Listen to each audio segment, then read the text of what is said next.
आप सभी को मेरा नमस्कार। आज हम बात करेंगे जो यूपी टीजीटी का भर्ती जो आई थिंक लग रहा है, जिस हिसाब से सरकार रवैया कर रही है उस हिसाब से लग रहा है कि जुलाई में आपका जुलाई फर्स्ट वीक या जून एंड में आ सकता है, जैसा कि मुख्यमंत्री योगी आदित्यनाथ जी कह रहे हैं। अब कुछ बच्चे ये सोच रहे हैं कि नोटिफिकेशन आ जाए तो फिर तैयारी करें।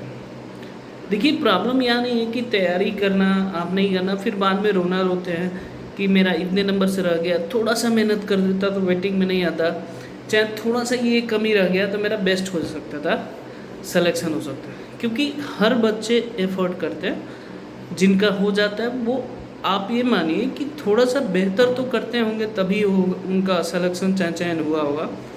ऐसे तो चयन नहीं होता है, आप भी जानते हैं।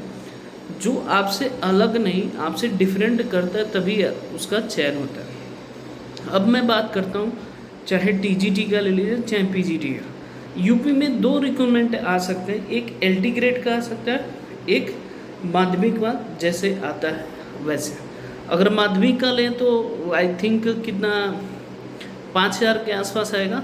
अगर एलटी के लिए अगर 2018 का जो पूरी तरह से फुलफिल नहीं हुआ था, अध्याचन मिलने के बाद लेते, आई थिंक ये भी 5,000 के आसपास होगा। अब टोटल देखिए 10,000 मैं मान लेता हूँ, एक रफ आइडिया अप्रॉक्सीमेट ले लेना है 10,000।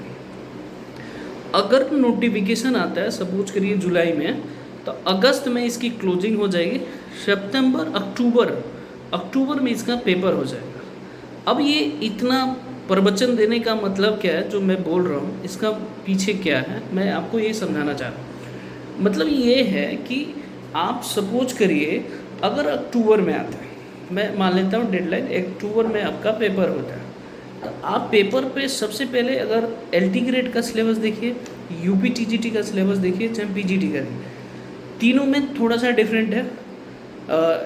यूपी टीजीटी पीजीटी में कोई कट ऑफ डिसाइड नहीं है, जहाँ एलटी ग्रेड में 40% जनरल का लाना ही है, 35 ओबीसी का, 30 एसटी मतलब जो भी है।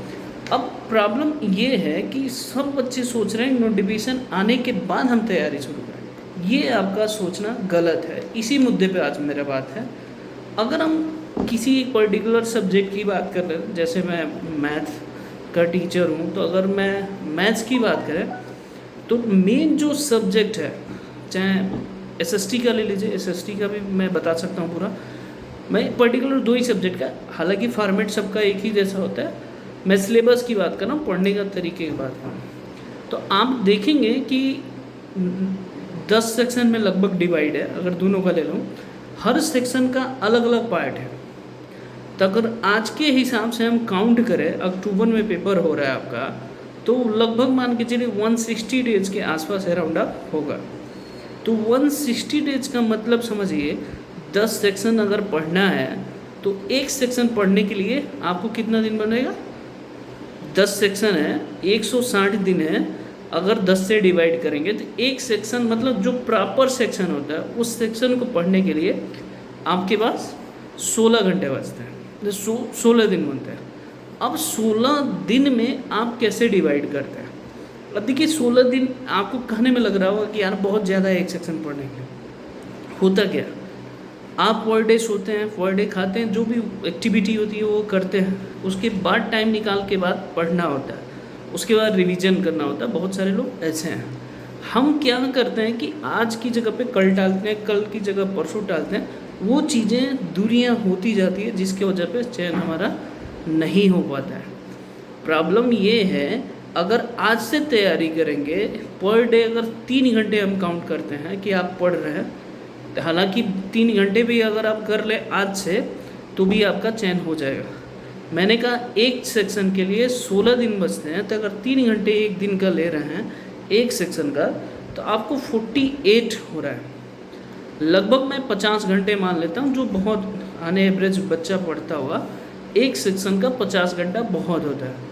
अगर आप इतना दे पाते हैं तो आपका सिलेक्शन कोई रोक नहीं पाएगा, ये मैं गारंटी देता हूँ। हाँ, वो कब होगा, जैसे आप मेरे से झूठ बोल सकते हैं सर मैंने इतना पढ़ा, 50-50 घंटा, 60-60 घंटा, ऐसा नहीं है।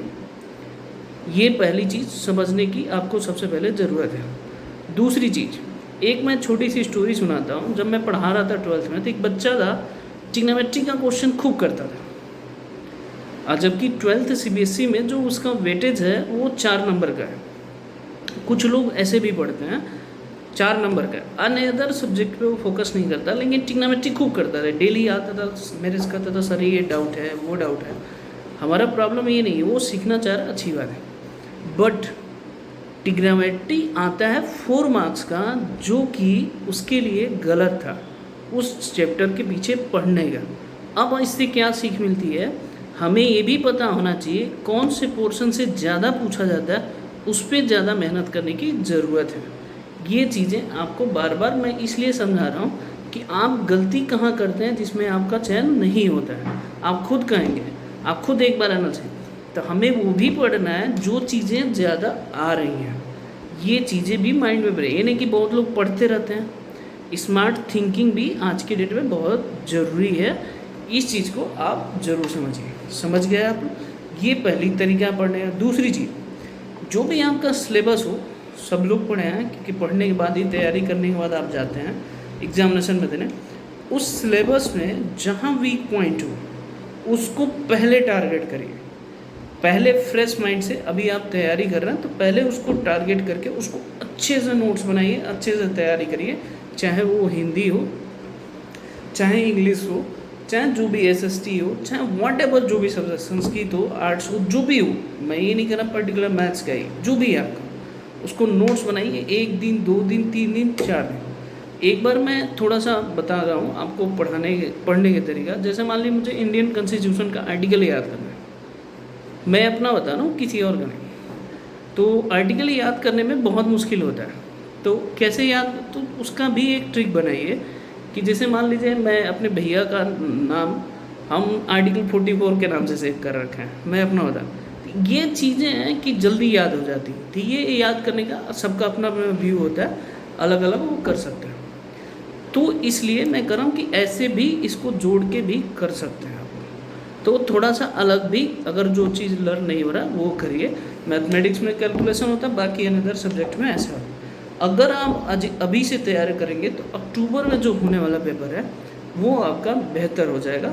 आपका चयन प्रक्रिया में कोई रोक नहीं सकता। अगर समझ में आए तो ठीक है, नहीं तो ओके। जय हिंद, जय माता। ओके।